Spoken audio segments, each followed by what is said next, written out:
It's been a while since I gave y'all a papaya update, but here's my asexual plant that is absolutely going crazy.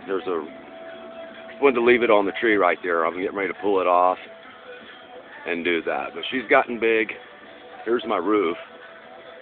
You can see. She's a good 6 feet up above it. Beautiful. Absolutely beautiful. Remember I showed you the little shoots that were coming off? Look at that. This is off the trunk. Okay? Here's another one. There's that one that's got those fruit on it. Flowering to do more. I've got this shoot just probably 10 inches below it. It's getting ready to bust a flower and put fruit on it. Maybe about 2 feet below that is this one. And you can see it's getting ready to start flowering. Right below it, there's another one. And they haven't done yet, but this one here is getting ready to start flowering too. So this whole tree, and it's got a good friggin' trunk on it. I mean, that's a good 8-inch, 9-inch trunk in diameter. My baby. But I wanted to show you something that I thought was fascinating with this. And I'm going to shave one of these shoots off and put it into a pot and see what it does.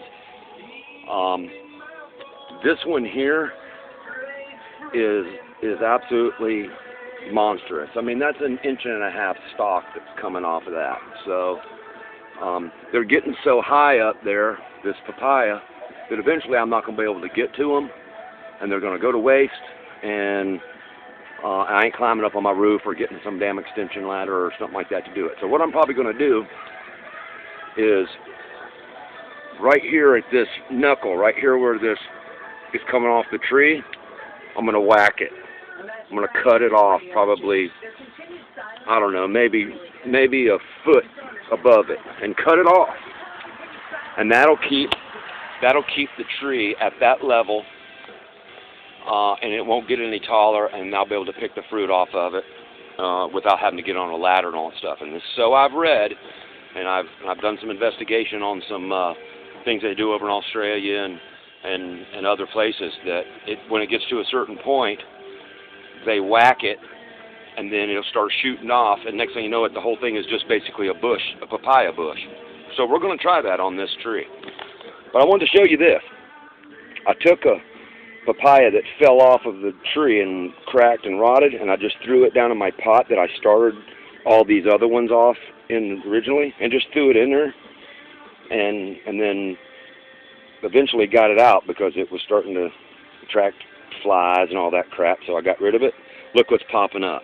I've got 1, 2, 3, 4, 5, 6 papayas growing inside this pot right here, and every single one of these papayas will produce fruit. That is what's cool about getting papayas off of my tree over here, my asexual tree. That they do not need males to pollinate themselves and produce fruit.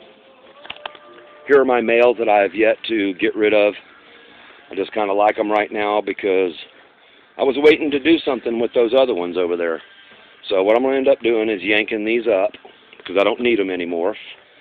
Or selling them to somebody, or selling them, giving them to somebody if they want to see if they can't take them home and plant them up and then just have this thing as a papaya tree around their house. But you can see, because it's a male, see the little pods on him already, right here? That is the difference between a female and a male.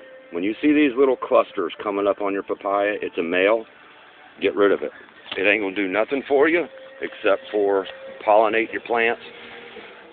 And if all you have is a female, then you need that male.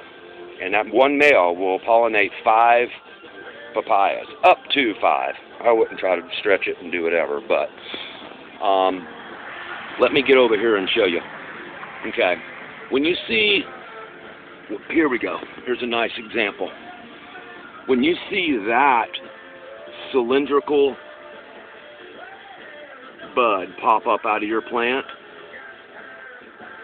more than likely you have a self-pollinating, an asexual plant.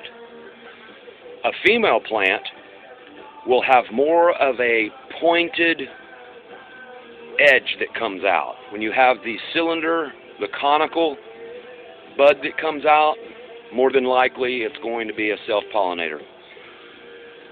If you get some that flower up and then that have the pointed cylinders that come out, you might want to keep a male around to pollinate it.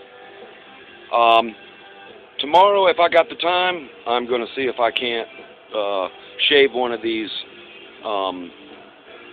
things off of these shoots off of this tree right here, and we're going to put it in the ground, and we're going to see what we're going to do with it. And I'm going to go straight to the ground with it. Last time I put them in pots and did that and whatever. They're so thriving right now that I think if I stick it in the ground, and even with winter coming up, if I cover them up well, they'll be okay. And if not, I got plenty of others to try with. All right, listen, peace out. I hope your papayas are rocking and rolling like mine are. Like I said, I bought this from the local Publix grocery store, and then after using it, saved the seeds, and this is what I got. So this wasn't going to online and buying papayas or going to a nursery and buying pie tree. I did this myself. Check out my vids. This is how I did it, and we'll go from there. All right? I'm going to keep some updates on this, all right? Because I'm fascinated with it.